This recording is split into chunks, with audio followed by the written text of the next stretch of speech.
আসসালামু আলাইকুম। অনেক দিন পর তোমাদের মাঝে চলে আসলাম নতুন একটি ক্লাস নিয়ে। তো আমরা আজকের ক্লাসে আলোচনা করব সমন্বয় অধ্যায়ের হরমোন অংশ। তো তোমরা জানো মেডিকেল ভর্তি পরীক্ষায় সমন্বয় অধ্যায় হচ্ছে সবথেকে গুরুত্বপূর্ণ একটি অধ্যায়, এবং এই অধ্যায় থেকে কোশ্চেন আসবে না এরকম কোনো বছর নাই যে সমন্বয় থেকে কোশ্চেন আসেনি। তো আমরা সমন্বয়ের হরমোনের একটি ছক আছে, বিভিন্ন হরমোনের কাজ এবং হরমোনের শর্টেজ হলে কী কী লক্ষণ হয়, এই সবটি আমরা পড়ার চেষ্টা করব। তাহলে যে পুরা হরমোন আছে হরমোনের একটা সামারি পাওয়ার চেষ্টা করব। তো চলো শুরু করা যাক।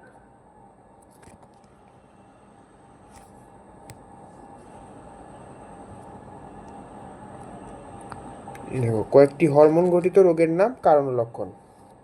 প্রথমে দেখো ডায়াবেটিস মেলিটাস। ইনসুলিন হরমোন কম হলে হয় ডায়াবেটিস মেলিটাস। তো ডায়াবেটিস হচ্ছে দুই প্রকার, একটা ডায়াবেটিস মেলিটাস, একটা ডায়াবেটিস ইনসিপিটাস। তো নর্মালি আমাদের যে ডায়াবেটিসটা হয় এইটাই হচ্ছে ডায়াবেটিস মেলিটাস, অর্থাৎ ইনসুলিন হরমোন ক্ষরণ কমে যায়। আর ডায়াবেটিস ইনসিপিটাসটা হচ্ছে এডিএইচ এর পরিমাণ কম হলে, এটাও তোমরা নিচে ছকে দেওয়া আছে পাবা। তো ডায়াবেটিস মেলিটাস হলে কি হয়? রক্তে গ্লুকোজের মাত্রা অনেকটা বেড়ে যায়। আমরা কি জানি, ডায়াবেটিস যদি থাকে তাহলে গ্লুকোজের পরিমাণ বেশি হয়, যাকে বলে কি হাইপার গ্লাইসেমিয়া, এবং মূত্রে গ্লুকোজ রেচিত হয়, যেটাকে বলে গ্লাইকোসুরিয়া। তোমরা ষষ্ঠ অধ্যায়ে পড়ছো, বিভিন্ন একটা ছক ছিল, এখানে গ্লাইকোসুরিয়া টার্মটাও ছিল। এবার সব বামনত্ব। বামনত্ব কী জিনিস? আমরা অনেকেই দেখি না 3 ফুট 2 ফুট, যারা মানে সাইজ অনেক ছোট, ওদেরকেই বামন বলে। তো বামনত্বের কারণ কি? দেখো, প্রত্যেকের কিন্তু এখানে হচ্ছে কম বয়সে গ্রোথ হরমোন ক্ষরণটা কম হয়, মানে অল্প বয়সে মানুষের গ্রোথ হরমোন ক্ষরণ হওয়ার কারণে সে লম্বা হয়। ওই গ্রোথ হরমোন যদি তার ক্ষরণ না হয় তাহলে সে হচ্ছে বামন থেকে যায়। এটাকেই বলা হয় বামনত্ব বা ডোয়ার্ফিজম। এক্ষেত্রে যেটা হয়, দেহ খর্বাকার হয়, তার বুদ্ধিমত্তা ও জননতন্ত্রের বৃদ্ধি বয়সোচিত, মানে তার সকল বৃদ্ধি হচ্ছে কম হয়, এটা বোঝাচ্ছে। এর মধ্যে একটা আছে অ্যাক্রোমিক্রিয়া, আরেকটা আছে অ্যাক্রোমেগালি। দুইটা টার্ম কিন্তু দেখে রাখো, এটা হচ্ছে অপোজিট। অ্যাক্রোমিক্রিয়া, যে 3 নম্বরে আছে অ্যাক্রোমিক্রিয়া, 6 নম্বরে অ্যাক্রোমেগালি, এই দুটো টোটালি অপোজিট। অ্যাক্রোমিক্রিয়াটা হচ্ছে প্রাপ্তবয়স্কে গ্রোথ হরমোন কম হওয়া, অর্থাৎ মানুষের কিন্তু গ্রোথ হরমোন সবসময় কম হওয়া লাগে, সে প্রাপ্ত বয়সেও তার লাগে। তো এটা যদি কম হয় তাহলে যে রোগটা হয় সেই রোগটার নাম হচ্ছে অ্যাক্রোমিক্রিয়া। অ্যাক্রোমিক্রিয়া হলে কি হয়? দেহকায় ক্ষয় এবং অকাল বার্ধক্য। দেখবা অনেকের হচ্ছে কি বয়স 40 কিন্তু দেখে মনে হয় তার বয়স 70, এদের হচ্ছে অ্যাক্রোমিক্রিয়া রোগটা হয়। এবার হচ্ছে জাইগান্টিজম। জাইগান্টিজম মানে কি? জাইগান্টিজম মানে একটা তত্ত্ব ফিল পাচ্ছ না, মানে কি তত্ত্ব সাইজ হয়ে যাবে।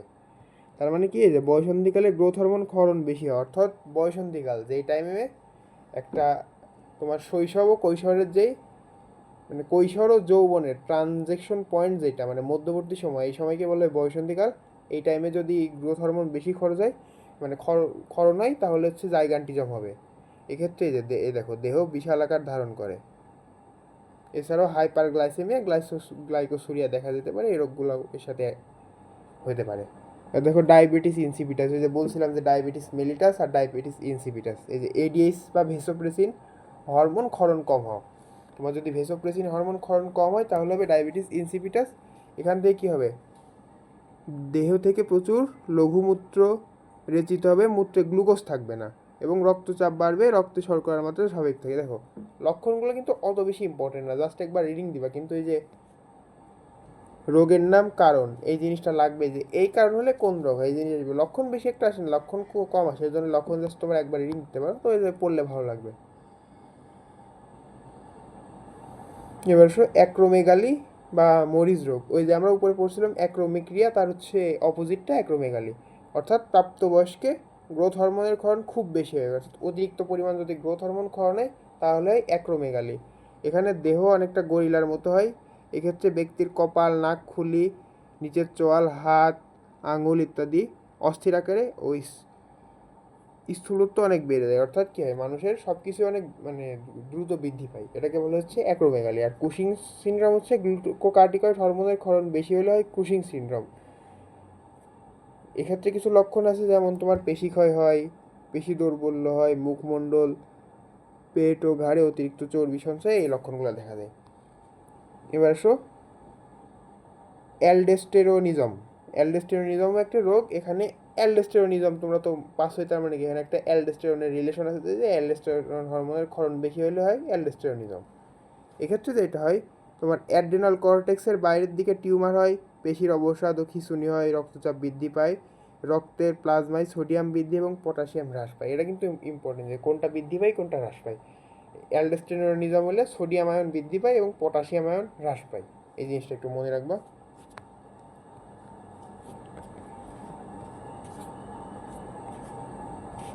এবার পরের স্লাইডে আসি।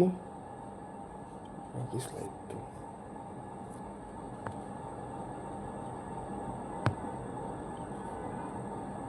এরপরে কি আছে আমার, অ্যাড্রিনাল ভিরিলিজম। এটা হচ্ছে স্ত্রী লোকের ক্ষেত্রে সেক্স কার্টিকয়েড হরমোন আছে, এটার ক্ষরণ বেশি হয়। এটার ক্ষেত্রে যে যে রোগ হয় সেটা হচ্ছে মুখমণ্ডল, দেহে গলার স্বর পুরুষালী হয়, গোফ ও দাড়ি গজায়। যে মেয়েদের অনেকের দেখবা যে গোপ দাড়ি গজায়, ছেলেদের মতো কণ্ঠ হয়, এটা কিন্তু এই অ্যাড্রিনাল ভিরিলিজমের কারণে। এবার আছে ইউনুসাইডিসম। ইউনুসাইডিসম হয় কি জন্য, টেস্টোস্টেরন হরমোন ক্ষরণ কম হলে এই রোগটা হয়। এক্ষেত্রে যেটা হয় যে গৌণ যৌন বৈশিষ্ট্যগুলো থাকে। এবার হচ্ছে টিটানি। টিটানি হচ্ছে প্যারাথ হরমোন কম হলে হয়। টিটানি নামে একটা রোগ হয়। টিটানির ক্ষেত্রে যেটা মেনলি হয় সেটা হচ্ছে পেশির খিঁচুনি। এই যে টিটানি প্যারাথ হরমোন ক্ষরণ কম হওয়ার কারণে হয়, এখানে পেশির খিঁচুনিটা হয়। এবার দেখো, অস্টিওপোরোসিসটা হচ্ছে প্যারাথ হরমোন ক্ষরণ বেশি হলে, অর্থাৎ এটা কিন্তু টিটানির অপোজিট। মানে প্যারাথ হরমোন ক্ষরণ কম হলে হবে টিটানি, ক্ষরণ বেশি হলে কোনটা হবে, অস্টিওপোরোসিস। এক্ষেত্রে যেটা হবে, অস্থি থেকে ক্যালসিয়াম অপসারণ হবে, ফলে অস্থির ছিদ্রময় ভঙ্গুর হয়। এছাড়াও বৃক্কে পাথরই হতে পারে। আচ্ছা, এই শখে কিন্তু একটা জিনিস খেয়াল করো, যেগুলো ম্যাক্সিমামে দেওয়া আছে এগুলো কিন্তু মানে একটা আরেকটার অপোজিট আকারে, মানে কোনটার দেখা যায় কোনো হরমোন ক্ষরণ বেশি হলে একটা রোগ হচ্ছে, আবার ওটার কম ক্ষরণ হলেও একটা রোগ হচ্ছে। এই জিনিসটা তোমরা একটু কম্পেয়ার করে পড়বা, তাহলে সবটা অনেক ইজি হবে। এবার সব ক্রিটিনিজম। শৈশবকালে থাইরক্সিন হরমোন ক্ষরণ কম হলে হয় ক্রিটিনিজম। আবার দেখো, মিক্সিডেমা নামে আরেকটা রোগ আছে, সেটা হচ্ছে বয়স্ককালে থাইরক্সিন হরমোন কম হওয়া। অর্থাৎ আমার থাইরক্সিন হরমোন ক্ষরণ কম হবে, এটা একটা কন্ডিশন। এটা যদি আমার শৈশবে হয় তাহলে আমার কী হবে, ক্রিটিনিজম। আর যদি আমার বয়স্ককালে হয় তাহলে হবে মিক্সিডেমা।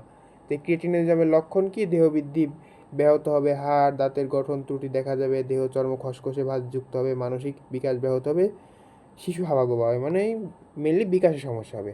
এবার মিক্সিডেমার ক্ষেত্রে যেটা হয় যে প্রায় একই সেমই লক্ষণ, কিন্তু দেখো মুখমণ্ডল ও দেহের স্রোত এর মতো স্ফীতি দেখা যায়, ত্বক পুড়ত খসখসে হয়, বুদ্ধিমত্তা হ্রাস পাবে। মানে এই দুই ক্ষেত্রেই কী হবে, বুদ্ধিমত্তা হ্রাস পাবে। এটা একটা ইম্পর্টেন্ট, তোমার মনে রাখবো। এবার দেখো, সাধারণ গলগণ্ড একটা রোগ। আমরা কি গলগণ্ড মানে গয়টার, আমরা এটা পড়ে আসছি 19 থেকে, যে খাদ্যে আয়োডিনের অভাবে থাইরক্সিন হরমোন কম হলে গলগণ্ড হয়। এটা কোন জায়গায় বেশি হয়, এগুলো সাধারণত উত্তরবঙ্গে বেশি হয়, কারণ সমুদ্র থেকে অনেক দূরে, লবণের পরিমাণ কম, এই জন্য হয়। এই যে থাইরয়েড গ্রন্থির আকার বৃদ্ধি এবং গলা ফুলে যায়। অনেকের ছবি দেখবে যে গলা ফুলে মনে হচ্ছে কি সামনে বড় একটা টিউমার ঝুলছে, ওইটা হচ্ছে গলগণ্ড। এটাই হচ্ছে তোমার আয়োডিনের অভাবে থাইরক্সিন হরমোন ক্ষরণ কম হয়, যার কারণে গলগণ্ডটা হয়ে থাকে। এবারে একটা আছে গ্রেভের রোগ। গ্রেভের রোগটা কিন্তু গলগণ্ডের উল্টা, অর্থাৎ কি থাইরক্সিন হরমোনের ক্ষরণ বেশি হলে হয় গ্রেভের রোগ। মানে এই সাধারণ গলগণ্ডের অপোজিট কাজটা হয়, তখন এটা হচ্ছে গ্রেভের রোগ হয়। এক্ষেত্রে দেহের ওজন হ্রাস পায়, স্পন্দন, হাড়, রক্তচাপ বৃদ্ধি পায়, গলগণ্ড, এখানেও কিন্তু গলগণ্ড হতে পারে, গলগণ্ড অক্সিগোলকের স্ফীতি হতে পারে।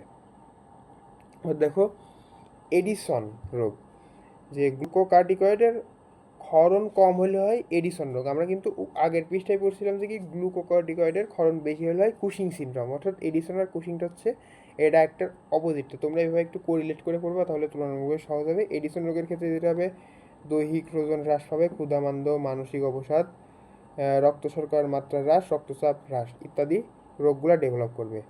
তো আজকে এই পর্যন্তই। আজকে মেনলি আমি তোমাদের হরমোনের যে ছকটা আছে, এই ছকটা অনেক তোমরা পড়তে অনেক কঠিন মনে হয়, অনেক পেয়ে রাখাও, এটা হচ্ছে কম্প্যারিজন করে পড়ানোর চেষ্টা করছি। তোমরা এভাবে কম্পেয়ার করে পড়বা, তাহলে পুরা হরমোনের অংশটা ইজি মনে হবে।